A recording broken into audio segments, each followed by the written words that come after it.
우리 함께 하나님의 말씀 같이 봉독하도록 하겠습니다. 마태복음 13장 18절에서 30절까지의 말씀입니다. 우리 서로를 향해서 예수님 안에서 사랑합니다 라고 인사해 보도록 하겠습니다. 예수님 안에서 사랑합니다. 예수님 안에서 사랑합니다. 예수님 안에서 사랑합니다. 혼자만 듬뿍 받는 분이 한 분이 계셔요. 네. 마음이 완악한 사람은요, 마치 길가 또는 돌밭, 가시밭처럼 말씀을 거부함으로써 생명의 열매를 맺지 못하는 사람, 그런 사람이라고 할 수 있을 것입니다. 하지만 믿음의 사람은 좋은 땅에 떨어진 씨처럼 겸손한 마음으로 말씀을 받아서 충실한 결실을 맺는 사람, 바로 그 사람이라고 할 수 있을 것입니다. 결실 못하는 가라지는 추수 때에 뽑혀서 불태워질 것이고요, 그러므로 오직 말씀을 믿음으로 듣고 순종함으로써 천국 백성이 될 수 있다는 사실을 꼭 기억하실 수 있기를 바라겠습니다. 여러분, 성경에서 열매를 말할 때 어떤 것을 말할까요? 기본적으로는 똑같습니다. 우리가 보고 있고 먹고 있는 것과 똑같이 열매를 같이 말을 합니다만, 그 당시 팔레스타인 지역, 지금도 아마 마찬가지며, 물론 지금은 이제 농수로가 더 잘 개발이 되어 있고 여러 가지 이제 그 척박한 땅에서도 잘 자라도록 품종 개량이 잘 되어서 많은 열매를 더 맺고 다양한 종류를 결실을 맺을 수 있는 그러한 과일들이 있겠지만, 이 당시는 팔레스타인 예수님께서 활동하던 시대에는 그렇지 못했다는 것입니다. 그러다 보니 그렇게 많은 것이 없었던 것이죠. 그래서 이 당시에 주로 마치 음식처럼 먹었던 것이 있다고 한다면 세 종류의 열매가 있는데, 감람 열매, 우리가 알고 있는 것처럼 무화과, 그리고 포도가 주된 과일이었다고 합니다. 3대 주요 열매라고 하네요. 그래서 그것들을 통해서 부족한 영양분을 섭취를 하고 그렇게 이제 먹었다고 그래요. 때로는 날 것으로 먹기도 하고, 대부분 이제 좀 건기라든지 이럴 때를 위해서 말려놓은 음식도, 무화과 열매 말려서 먹어보신 분 계셔요? 그것도 은근히 맛이 있거든요. 이제 그렇게 건포도도 그래서 이제 음식처럼 먹는 것이 이제 건포도 그런 음식이 될 수 있는 것이고, 그 다음에 보니까 또 여러 가지 과일들이 많이 나더라고요. 그 지방에서도 석류도 있었고 멜론도 있었고 대추야자, 뽕나무 열매, 호두, 아몬드, 피스타치오, 우리가 좋아하는 이런 이제 건과류 종류가 참 많이 이제 이렇게 종류만 많았지 이렇게 많지는 않았을 것 같은데, 그렇게 이제 열매로 이스라엘 백성들이, 그 지역의 팔레스타인 사람들이 이제 먹었다고 하더라고요. 가만히 보니까 이제 어느 때 열매를 주로 내느냐, 1월부터 한 4월경까지는 이제 약간 건기며 약간 기온이 떨어져서 그런 때입니다. 우리식으로 말하면 이제 겨울과 비슷한 때겠죠. 그런 때를 빼고서는 5월부터 11월까지는 계속해서 열매를 맺게 되는 거예요. 이제 5월부터 6일에는 무화과를 결실하는 때가 되고요. 더운 6월부터 7월에는 포도가 그때부터 익기 시작을 합니다. 그리고 7월 8일부터는 이제 감람 열매가 맺기를 시작하는 거예요. 아직 따지는 못하지만, 그 8월부터 9월까지는 이제 포도 열매를 본격적으로 따기 시작하고, 여름 무화과, 대추야자, 석류, 아몬드 등을 수확하는 시기가 된다고 합니다. 그리고 11월 말경에는 이제 7월 8월 달에 열매가 맺기 시작했던 감람 열매를 맺어서 수확을 한다고 그래요. 이제 계속해서 한 8개월 정도까지 열매를 맺고 수확하는 기간이 있다고 합니다. 하지만 이렇게 수확이 많지 않았을 것이고, 대부분 소작을 하는 사람들이었기 때문에 그렇게 풍족함 가운데 먹지는 못했을 겁니다. 거기에 또 유대 민족에게 독특한 특징이 있잖아요. 수확의 첫 열매는 누구한테 드리게 되죠? 하나님 앞에 드리게. 물론 양이 어떻게 되는지는 우리는 모르겠어요. 하지만 첫 열매를 드리는 일이 있었습니다. 그리고 드림으로 말미암아 이후에 얻게 될 수많은 곡식들이나 열매들의 풍성함을 하나님은 달라고 그렇게 기원하는 그런 의미로 그렇게 드렸다고 합니다.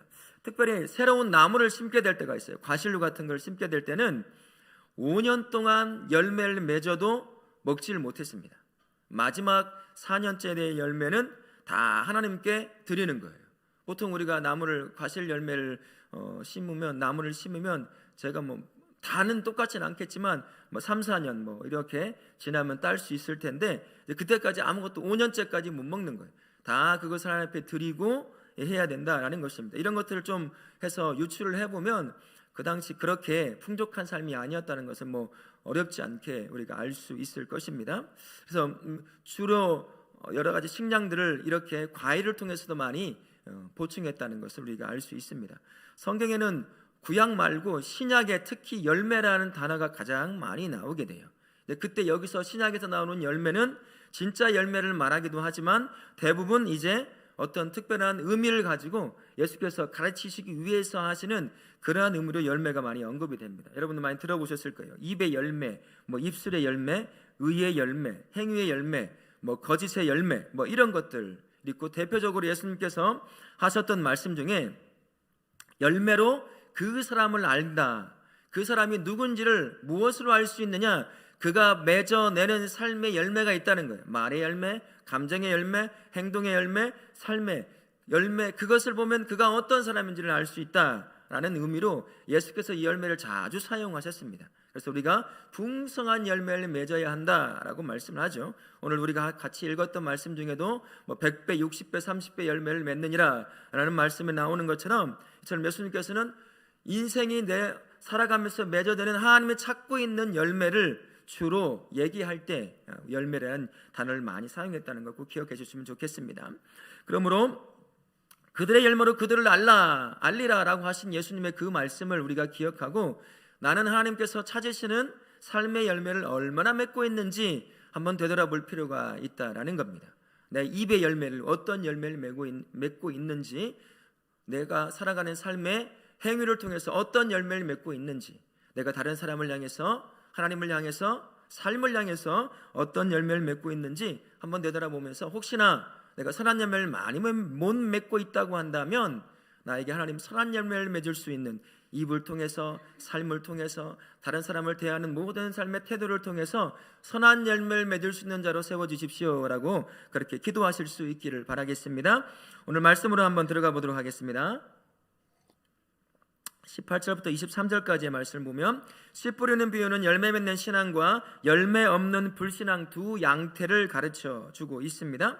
18절부터 22절까지의 말씀에 대한 질문을 한번 보시면, 길과 돌밭, 가시떨기에 떨어진 씨의 공통점인 결말이 무엇이라고 하나요?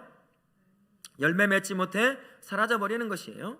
두 번째 23절 말씀에 대한 질문, 좋은 땅에 떨어진 씨의 비유가 전하는 메시지가 무엇이죠? 말씀에 귀 기울여서 진지하게 듣고 순종하는 겸손한 마음을 소유하여 성령의 열매를 풍성히 맺는 삶, 그 삶이 바로 옥토에 떨어진 씨앗이라는 말씀에 담겨진 의미입니다. 하나님은 성도에게요 지속적으로 말씀을 선포하십니다. 자신의 뜻을 계속해서 가르쳐 주신다라는 것입니다. 다양한 방법을 다 사용하신다라는 것이에요. 우리가 알고 있는 것처럼 사람을 통해서 하나님께서 말씀하실 때도 있습니다. 환경을 통해서도 말씀하실 때가 있어요. 어떤 특별한 사건을 통해서도 말씀하실 수가 있습니다. 내가 그 사건과 직접적으로 연관이 되어 있지 않다 할지라도 뉴스에서 듣는 하나의 사건이 내 마음의 찔림으로 다가올 수도 있다는 거예요. 여러 가지 방편으로 하나님께서 우리를 향해서 계속 말씀해 주신다는 것입니다. 그래서 성도는 영적으로 민감함 가운데 하나님의 말씀하시는 것을 들을 수 있어야 하는 것입니다. 그 중에서 가장 중요한 것이 바로 기록된 하나님의 말씀이라는 것이에요. 다른 것은 오해될 수도 있고 잘못 알아들을 수도 있겠지만, 성경의 말씀은 정확하게 기록되어 있는 말씀이기 때문에 오해될 수 없는 말씀이라는 것입니다. 오류가 없는 말씀이기 때문에 기록되어 있는 그 기록된 하나님의 말씀을 가장 가까이 함으로 우리가 듣고 순종할 수 있어야 한다는 것입니다. 그 어느 때보다 우리는 말씀의 홍수 가운데 살아가고 있어요. 틀기만 하면 24시간 세계 최고의 설교자들을 통해서 들려오는 설교를 어느 때든 들을 수가 있습니다. 눈 감고 들을 수 있고, 차 타고 다니면서 들을 수 있고, 자면서도 틀어놓을 수도 있고요. 설거지하면서도, 일하면서도 언제든 하나님의 말씀을 끊임없이 들을 수 있는 그런 시대에 우리가 살고 있다라는 것입니다. 주께서 우리에게 계속해서 말씀을 들려준다는 의미는 뭐가 있을까요? 두 가지 방편으로 우리에게 다가옵니다. 불신자들에게 다가올 때가 있는데, 그게 무엇이냐면 하나님의 말씀이 없어서, 알려지지 않아서 내가 구원의 길을 찾지 못했습니다 라고 하는 변명을 못하게 하기 위함이라는 것입니다. 여기에 또 우리가 전도자로서의 삶에 중요한 의무가 여기도 하나 들어가는 것입니다.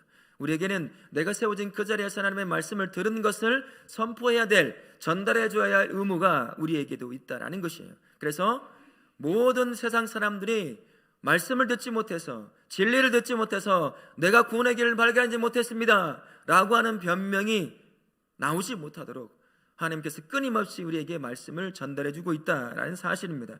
또 하나는 성도를 향해서도 마찬가지입니다. 말씀이 앞서서 순종 못하고, 내가 알지 못해서 내가 그 말씀 못 들어서 내가 순종 못했습니다 라는 변명을 못하게 하는 것입니다. 우리에게는 언제든지 말씀을 들을 수 있는 그러한 조건이 주어져 있습니다. 그렇다고 한다면 우리가 계속해서 듣는 말씀 한 귀로 듣고 한 귀로 흘려버리는 것이 아니라 그 말씀을 마음에 새기고 그 말씀을 귀하게 여김으로 말미암아 순종할 수 있어야 한다는 것이죠. 그리고 반드시 열매를 맺을 수 있어야 한다라는 사실입니다. 여러분 어떻게 지내고 계십니까? 주의 말씀 오늘도 얼마나 들으셨어요? 가까이 하셨습니까? 읽으셨습니까? 묵상하셨습니까? 그리고 그 말씀이 내 마음에 찔린 바 되었는지, 나를 다시 한번 이렇게 세우는 말씀이 되었는지 한번 생각해 보실 수 있길 바라요. 주께서 나에게 계속해서 말씀을 듣게 하신다는 것은 나에게 요구하는 게 있다는 거예요. 내가 너에게 요구하는 게 있다. 열매라는 것입니다. 아무런 대가 없이 우리에게 주시는 말씀이 있으면 그 말씀에 대한 삶의 열매를 맺기를 원하신다는 거예요. 내 입을 통해서, 내가 살아가는 삶의 많은 방향을 통해서 주께서 찾으시는 선한 열매를 주께서 찾고 있다라는 것입니다. 입만 무성한 무화과 나무처럼 있어서는 절대로 안 된다는 것이죠. 우리 아시는 것처럼 예수님께서 입만 무성한 무화과 열매를 저주한 사건이 한 번 있습니다.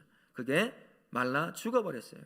하나님께서 우리에게 찾으시는 것은 화려한 신앙생활이 아니라 열매라는 것입니다.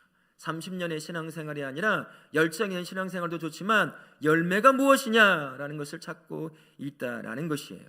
그러니 내 삶을 되돌아보면서 나는 하나님께 주시는 그 말씀을 마음에 품고 얼마나 많은 선한 열매를 맺고 있는지 곰곰이 기도하며 나의 삶을 되돌아볼 수 있어야 할 것입니다. 그리고 주께서 찾는 선한 열매가 부족하다 싶으면 하나님, 나도 선한 열매를 맺는 그 삶 살도록 인도해 주십시오라고 간구하며 나아가실 수 있기를 축원합니다. 아멘. 첫 번째 나눔 한번 보시면요, 씨 뿌리는 비유는 신앙 성장의 네 단계를 말하는 게 아니라 말씀에 대한 두 가지 반응을 의미합니다.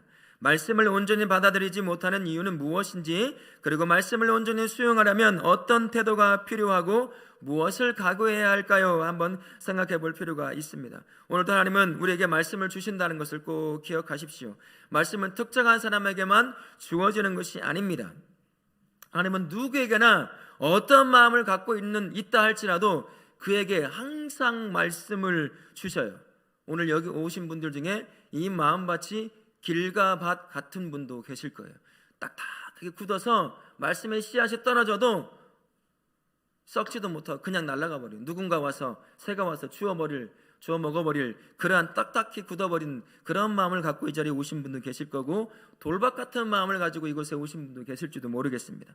가시떨기 같은 그런 마음을 가지고 이곳에 오신 분도 계실 거고, 옥토처럼 잘 가꾸어진 마음을 가지고 이곳에 오신 분도 계실 거예요. 어떤 마음을 가지고 왔더라도 말씀이 그 삶 가운데 계속 떨어진다라는 것입니다.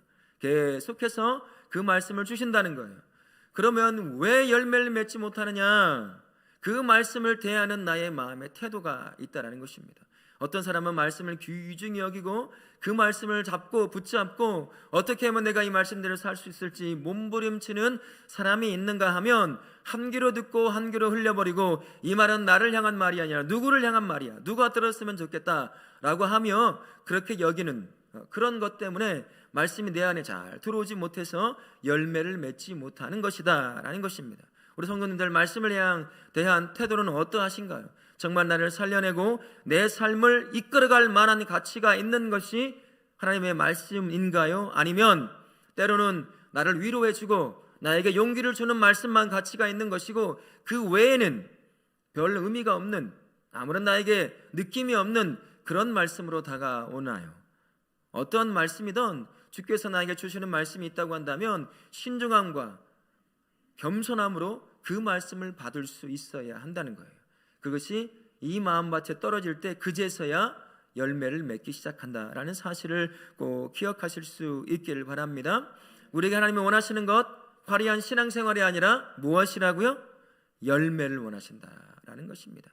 그 열매를 맺을 수 있도록 항상 마음에 떨어지는 말씀을 받을 수 있는 준비를 할 수 있어야 한다는 것이에요. 그런데 우리가 참 약하잖아요. 그죠? 오늘 돌박 같은 마음 가지고 오신 분 계셔요. 상사랑 싸워서, 남편이랑 다퉈서, 자식이랑 티격태격 하는 바람에 이 마음밭이 한순간에 돌밭이 돼버리고 가시밭이 돼버리고 또 길가밭이 돼서 오신 분들이 계실 거예요. 그러나 그런 모든 마음밭에, 그 마음밭에 어떤 조건이건 상관없이 하나님의 말씀은 계속 떨어집니다. 왜 하나님께서 말씀을 우리에게 주실까 한번 깊이 생각해 볼 필요가 있어요. 히브리서 4장 12절 말씀에 하나님의 말씀을 대해서 이렇게 말씀합니다. 하나님의 말씀은 살아있고 활력이 있다라고 말씀하셨어요. 내가 지금 이 순간에 길과 밭과 같은 마음을 갖고 있다, 지금 이곳에 와 있다 할지라도 살아있는 능력의 말씀이 내 안에 뚝 떨어지기 시작하면 오늘 한번 떨어지고 내일 한번 떨어지고 그 모레 한번 떨어지고 계속해서 내 마음한테 길가처럼 단단히 굳어져 있는 마음밭을 할지라도 그곳에 말씀이 씨앗이 계속 떨어지면 어느 순간 살아있는 그 능력의 말씀이 내 마음밭을 기경시켜낸다는 것이에요. 하나님의 말씀은 살아있는 능력이기 때문이에요. 우리가 다 한 번씩 경험해 보셨을 거예요. 내가 마음밭을 기경하려고 애를 써보잖아요. 그래서 무슨 말씀이든 주의 말씀이 떨어지면 그 말씀을 마음에 받고 순종하려고 애를 썼어요. 근데 지금 이 모습 이대로인 거예요. 내 능력으로, 내 노력으로는 이 정도까지밖에 할 수 없는 것입니다. 그래서 살아계신 능력의 말씀이 내가 어느 마음밭에 놓여 있다 할지라도 떨어지는 것은 그 마음밭을, 능력의 말씀이 결국에는 살아있는 그 말씀이 내 마음밭을 옥토밭으로 기경해 내기 때문이라는 것입니다. 그러니 우리가 말씀을 가까이 할 수밖에 없는 거예요. 말씀을 읽어야 하고 말씀을 묵상해야 하고 순종하려고 애를 쓰고 몸부림을 쳐야 하는 것, 또 잊어버리고 또 넘어져서 돌밭이 되고 가시밭이 된다 할지라도 또 떨어지면 그 말씀을 붙잡고 순종하려고 애를 쓰는 것이죠. 그러면 그 순간 그 말씀이 내 마음밭을 옥토밭으로 바꾸어내는 것입니다. 그 말씀이 능력이 있거든요. 나도 내 마음밭을 못하는 것을 그 능력의 말씀이 바꿔놓는 거예요. 기경에서 옥토밭으로 또 다시 한번 떠들 때는 열매를 맺게 만들어내는 것입니다. 그러니 계속해서 하나님의 말씀을 가까이 하는 것이 성도가 가져야 할 삶의 태도라는 사실입니다. 여러분, 말씀을 계속 읽고 묵상하고 그 말씀을 마음에 새기려고 순종하려고 애씀으로 말미암아 그 말씀이 맺게 되는 열매를 풍성히 맺어드려서 하나님을 기쁘시게 하는 그런 성도의 삶 사실 수 있기를 축원합니다. 아멘. 큰 두 번째 우리 나눔을 한번 보시면, 성도가 삶 속에서 열매를 맺는다는 것은 그리스도의 제자로서 살아가는 것을 의미합니다. 즉 예수님의 제자가 되어 자기를 부인하고 자기의 십자가를 지고 주님을 따르는 것입니다. 우리가 예수님의 제자로서 이 땅에서 맺어야 할 믿음의 열매가 무엇인가 한번 생각해 보아야 합니다. 성도는 반드시 열매를 맺게 되어 있습니다. 열매를 맺지 않으면 뭔가 분명히 이상한 거예요. 예수님이 동행하는 인생, 그 인생은 어떤 시기든 적게든 많게든 반드시 하나님께서 찾으시는 선한 삶의 열매를 맺게 되어 있다는 것입니다. 왜 그러냐? 말씀 자체이신 예수 그리스도가 저와 우리와 함께 동행하시기 때문이에요. 그분께 순종하며 나아가면 그분으로 말미암아 우리의 삶은 반드시 열매를 맺게 되어 있다라는 것입니다. 문제는 이거예요. 여전히 내가 삶의 주인 되어 있다는 것입니다. 예수님과 동행하면서 산다고 하지만 막상 삶의 현장에 가면 그 삶을 이끌어가는 사람이 누구냐? 나라고 하는 자아라는 것입니다. 나라고 하는 육신의 생각이요, 나라고 하는 욕심, 욕망, 내 계획, 내 뜻, 그것이 나를 이끌어가기 때문에 하나님께서 찾으시는 열매를 맺지를 못한다는 것입니다. 뭐 어떻게 해야 되겠어요? 내려놓아야죠. 옛 자아를 내려놓고 내 육신의 생각을 내려놓고 내 욕심을 내려놓고 말씀으로 역사하시는 예수님이 뭐라고 말씀하시는지를 듣고 그 말씀을 쫓아서 순종해 나갈 때 제자의 삶을 그제서 살아가는 것이고 그제서야 열매를 맺어 드릴 수 있다라는 사실을 기억하시고요. 오늘 기도하실 때 어제까지, 아니 오늘 이 순간까지 내 삶을 이끌어왔던 것이 예수님인지 아니면 나인지 꼭 점검해 보실 수 있기를 바랍니다. 내 열매가 없다면 내가 주인되어 내 삶을 이끌어온 거예요. 그러니 나를 내려놓고 예수 그리스도를 인생의 주인으로, 예수님을 인생의 중앙에 놓으시고 중심에 놓으시고 그분의 말씀에 순종하며 따라가면 반드시 열매를 맺게 되어 있다는 걸 기억하시고 여러분의 중심에, 여러분의 주인의 자리에 예수님을 다시 한번 앉히실 수 있기를 바랍니다.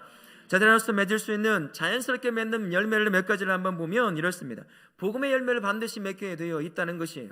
나를 위해 십자가를 지시고 나를 위해 다시 죽으시고 부활하신 예수 그리스도의 구원의 그 큰 기쁨을 누리는 제자라고 한다면 반드시 내 입과 삶을 통해서 복음이 증거될 수밖에 없다는 것입니다. 그러면 가장 가까이에 있는 나의 가족이 복음의 열매로 맺어지게 될 수 있게 된다는 것이고요. 또 한 가지로는 사랑의 열매를 맺게 되어 있다라는 것입니다.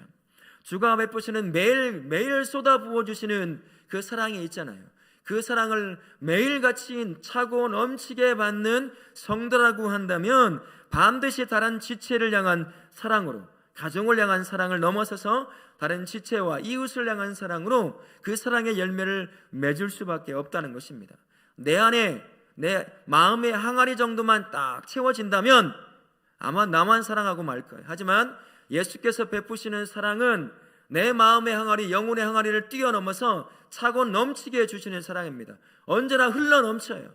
예수님은 찔끔찔끔 주면서 계속 맛만 보게 하시는 분이 아니셔요. 한번 부어주실 때마다 그냥 차고 넘치게 부어주시는 것입니다. 그러니 그것이 반드시 흘러갈 수밖에 없어요. 내가 누군가를 사랑하지 못한다고 한다면 내 안에 예수 그리스도의 사랑이 아직 채워지지 못하는 것입니다. 저도 경험해보고 우리 성도들 아마 경험해 보실 것입니다. 성도라고 하면, 제자라고 한다면 주께서 매일같이 부어주시는 그 사랑을 한없이 부어주시기 때문에 그것을 누리고 있다고 한다면 반드시 내 삶을 통해서 사랑의 열매를 맺게 된다는 사실을 기억하시고, 혹시나 내 삶 가운데 사랑의 열매를 맺지 못하고 있다고 한다면 하나님, 내가 주님의 사랑을 더 받고 있지 못한 것 같습니다. 나로 하여금 내 인생의 항아리, 내 영혼의 항아리에 차고 넘치는 사랑을 매일같이 부어주십시오. 그래서 나만 누리는 것이 아니라 다른 형제와 자매들에게도 흘려보내서 내가 누리는 그 예수 그리스도의 사랑을 똑같이 누리게 만들어주는 복된 인생 살게 도와주십시오 라고 그렇게 기도하며 나아가실 수 있기를 바라겠습니다. 또한 섬김의 열매를 반드시 맺을 수밖에 없다는 것입니다. 예수 그리스도께서 전능하신 그분이 인간의 몸을 입고 오셔서 나를 구원하기 위해 죽음이라고 하는 방법으로 나를 섬기셨습니다. 그 섬김을 우리가 받았다고 한다면, 그것을 안다고 한다면 우리가 어찌 섬기지 않을 수 있겠습니까? 아무런 대가 없이 우리가 그 섬김을 받았어요. 그럼 그 섬김으로 나의 가족을 섬기고 나의 교회 공동체를 섬기고 내가 세워진 삶의 현장에 세워져 있는 수많은 사람을 우리는 대가 없이 섬길 수 있는 겁니다. 왜 나만 이래야 되지? 왜 나만 헌신해야 되고 왜 나만 섬겨야 되는 거지? 예수님은 그런 말을 말씀하지 않으셨어요. 그냥 나를 사랑하기 때문에 내려오셔서 죽음이라고 하는 방법으로, 부활이라고 하는 방법으로 나를 섬기셨습니다. 아무런 대가 없이요. 오늘도 그것을 누리고 있다는 것을 기억한다면 왜 나만이라는 말은 안 나오고 내가 할 수 있어 감사합니다, 내가 섬길 수 있으니 감사합니다 라는 말이 나올 것입니다. 지금까지 잘 해오셨지만 앞으로도 하나님이 찾으시는 더 많은 섬김의 열매를 맺을 수 있도록 나에게 베푸신 그 섬김을 항상 기억하며 가정 안에서, 직장 안에서, 그리고 이 교회 공동체 안에서 섬김의 열매를 풍성히 맺는 우리 성도님들 되실 수 있기를 예수님의 이름으로 축원합니다. 아멘. 한 가지 더 말씀을 드리면 희생의 열매라는 것입니다. 예수님께서는 자신의 왕권을 다 내려놓고, 모든 것 내려놓고 희생을 하고 이 땅에 내려오셔서 33년 동안 내가 살아야 될 삶의 모든 문제를 친히 겪으시면서 나의 고통이 무엇인지 자신의 모든 것을 희생해 가면서 나를 알고 이해하고 품을 수 있는 삶을 찾았던 분이 바로 예수 그리스도이십니다. 나 하나를 위해서 그 모든 것들을 희생하신 분이 예수님이라는 것이에요. 그러면 나도 똑같이 그분과 동행하는 삶을 살아가니 나도 희생할 수 있다는 것입니다. 내 희생이 작을 수도 있어요. 남들이 안 알아줄 수도 있습니다. 하지만 내가 받은 예수 그리스도의 희생을 생각한다면 언제든지 내가 물질의 희생도 할 수 있을 것이고, 노력의 희생, 시간의 희생, 모든 것을 희생을 통해서 그 누군가를 세워갈 수 있을 것입니다. 교회 공동체를 향해서도 마찬가지죠. 가정을 향해서도 마찬가지고요. 직장을 향해서도 내가 작은 건 희생하면 그 희생을 통해서 그 누군가가 복음을 볼 수 있게 될 것이고 받아들여 예수 안에 돌아오는 역사도 일어날 것입니다. 그러니 희생하는 것에 대해서 너무 그렇게 왜 나만 희생해야 되느냐 그런 생각하실 필요가 없습니다. 하나님께서 그것을 바라보고 계시고 참 그 열매를 기뻐하신다는 사실을 기억하심으로 오늘 하루도 그리고 남은 일주일의 삶 가운데서도 내가 세워진 그 자리에서 희생의 열매도 풍성히 맺을 수 있기를 예수님의 이름으로 축원하겠습니다. 아멘. 두 번째 큰 질문 24절부터 30절까지 말씀인데요. 주님이 결국 심판날의 가라지를 알곡에서 분리해내어 불태울 것입니다. 24절부터 30절까지의 질문을 보시면 좋은 씨가 뿌려진 곡식 가운데 누가 와서 가라지를 덧뿌리고 갔습니까? 원수가 누구죠? 사탄입니다. 사탄이 와서 뿌리고 갔다라고 해요. 26절부터 28절까지의 질문을 보시면 좋은 씨가 뿌려진 밭에서 가라지를 발견한 종들이 주인에게 어떤 말을 하죠? 가서 이 가라지를 뽑을까요? 라고 물었습니다. 그러자 29절부터 30절의 질문, 주인이 가라지를 뽑지 말고 놔두라고 말하는 이유가 무엇이었죠? 곡식까지도 뽑을까봐 내버려 두라. 언제까지요? 추수 때까지 내버려 두라라고 말씀합니다. 여러분 지금 주일날도 들었지만 교회 공동체 안에는 누구나 다 포함되어 있어요. 예수를 믿는 사람, 예수를 믿지 않는 사람, 천국을 소유한 사람, 천국을 소유하지도 못하고 발견만 한 사람, 다양한 종류가 다 있습니다. 옆에 한번 보세요. 천국 소유한 사람인지 안 사람인지 한번 판단해 보세요. 우리는 몰라요. 사람은 꼭 이 소리 들으면 저분 내가 보기에는 아직 절대 안 그래요. 우리는 알 수 없습니다. 우리는 알 수가 없어요. 오직 하나님만 아셔요. 알 수 있는 한 사람이 있죠. 완벽하게는 모르지만 누굴 알 수 있을까요? 자기 자신을 알 수가 있어요. 어떻게 알 수가 있을까요? 내 안에 주인이 누구냐? 그것만 밝혀내면 내가 여전히 구원받은 사람이냐, 천국을 소유하고 누리고 나누는 사람이냐, 금방 판가름 납니다. 다른 사람은 알 수가 없어요.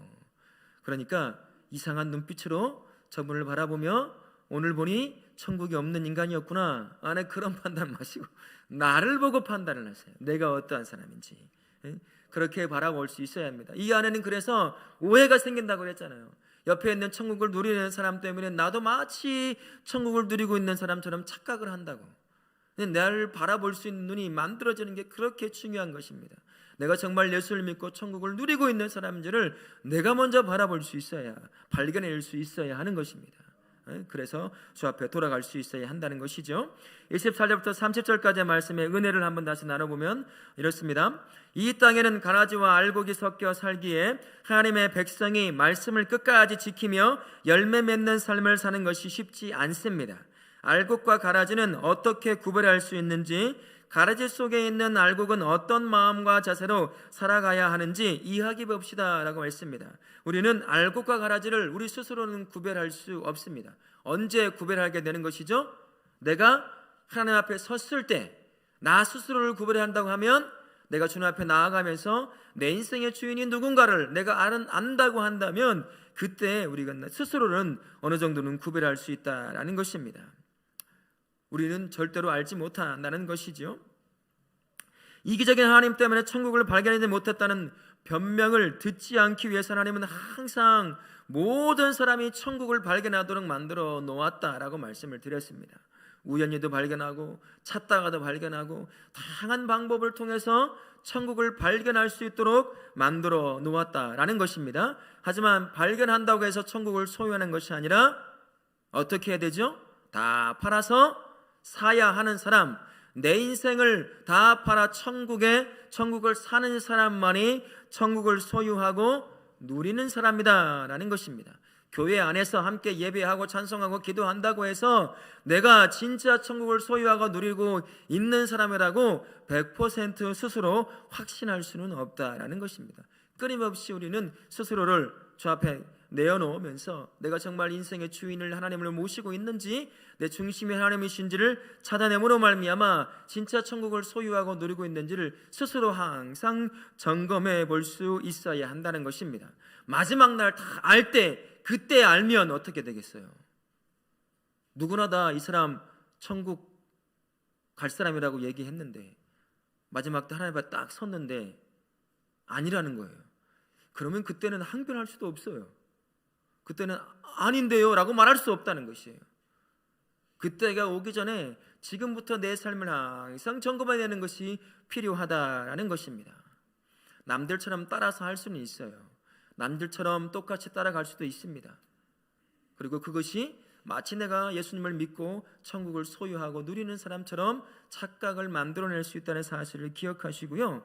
마지막 때에 분류되는 것이 아니라 지금 하나님 앞에 내 자신을 내어놓으면서 인생의 주인이 여전히 내가 되어 있는지, 아니면 하나님으로 온전히 모시고 있는지, 비록 때로는 넘어지기도 하고 때로는 좌절하기도 하지만 그래도 전체적으로 나의 인생 전체의 주인이 하나님이심과 그분이 인생의 주인이라는 사실을 고백하고 그 삶을 살아가고 있는지 항상 스스로 주님 앞에 자신을 내려놓고 점검해 볼 수 있어야 한다라는 것입니다. 진지하게 내 인생을 말씀 앞에, 하나님 앞에 기도하며 계속해서 점검해내는 삶, 그 삶이 마지막까지 천국을 소유하고 천국을 누릴 수 있는 복된 성도의 삶으로 이끌어가게 될 것입니다. 우리 다락교회 모든 성도님들은 끝까지 주님 앞에서 벗어나지 않고 착각 가운데 살아가는 사람들이 아니라 진짜 천국을 소유하고 천국을 누리는 복된 인생 살아가실 수 있기를 예수님의 이름으로 축원합니다. 아멘. 하나님은 매일 달라지는 우리 마음밭에 계속해서 하나님의 말씀을 뿌려줘요. 내 마음밭이 오늘 하루 종일 길가마처럼 굳어져 있어도 그래도 말씀을 주십니다. 돌밭처럼 되어 있어도 말씀을 주시고 가시밭처럼 되어 있어도 말씀을 주셔요. 왜 말씀을 주실까요? 그 말씀을 살아있는 능력의 말씀이기에 네 스스로 기경하지 못하는 그 마음의 밭을 내가 너에게 주는 말씀으로, 그 살아있는 능력의 말씀으로 내 마음밭을 내가 기경하기를 원하기 때문이라는 것입니다. 그러니 우리 성도로서, 제자로서 어떻게 해야 되겠습니까? 주의 말씀을 항상 가까이 하는 수밖에 없다는 거예요. 이해가 되든 이해가 안 되든, 잘 들어오든 받아들일 수 없건 간에 상관없이 계속해서 주의 말씀 앞에 자신을 세우고 그 말씀을 읽고 묵상하며 내 마음밭에 뿌리려고, 그리고 순종하려고 애를 써야 한다는 것이에요. 그러다 보면 은혜 받고 큰 열매를 맺고 있는 어느 집사님처럼 내 인생이 그렇게 내 마음밭이 기경이 되어 옥토밭이 되고 결국에는 그분처럼 풍성한 마음, 삶의 열매를 맺게 되는 그런 삶을 살게 된다는 것입니다. 그러니 하나님의 말씀을 항상 가까이 하는 우리 성도님들 되실 수 있기를 바라겠습니다. 공동체 안에는 다양한 사람들이 함께 모여 삽니다. 함께 신앙생활을 하고요. 그러다 보니 나도 예수님 믿겠거니, 내가 천국을 소유하겠거니 하는 착각에 빠질 수도 있다는 것을 기억하시고 주님 말씀 앞에 항상 나를 세움으로 말미암아 내가 천국을 발견한 그 상태인데도 불구하고 천국을 소유하고 누리고 있는 것처럼 착각 가운데 놓여 있지는 않은지, 내 중심이 여전히 내가 주인 되어서 내 마음대로 하고 있는데 마치 천국을 소유하며 누리고 있는 것처럼 착각 가운데 빠져 있지는 않은지, 그렇다고 한다면 내 인생을 다시 한번 주 앞에 내려놓음으로 말미암아 예수님이 내 인생의 주인 되고 내 삶의 중심 되어서 그분으로 말미암아 이 땅에 임하게 된 천국을 소유하고 그 천국을 누리는 그 삶을 사실 수 있기를 예수님의 이름으로 축원합니다. 아멘.